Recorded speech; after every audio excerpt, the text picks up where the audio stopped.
এইটো যোৱা ৰাতি 10:30 বজাত ছিঙিলে, যিটো নেকি অৰুণাচলৰ পৰা যিটো নেকি বহুত প্ৰবল বানপানীয়ে যোৱা নিশা 10:30 বজাত এই বান্ধখন ছিঙিলে।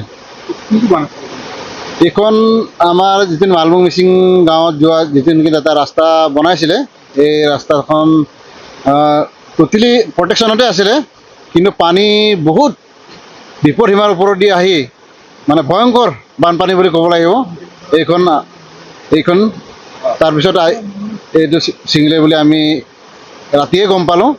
এতিয়া আমি বস্তুটো চাই আছোঁ।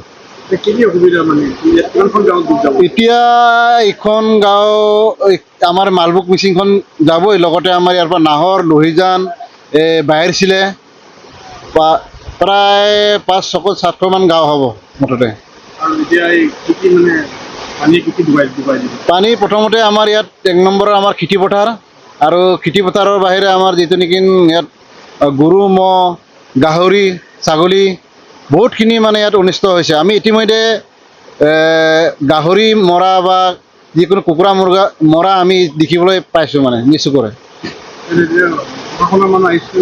প্ৰশাসনৰ মানুহ এতিয়ালৈ অহা নাই।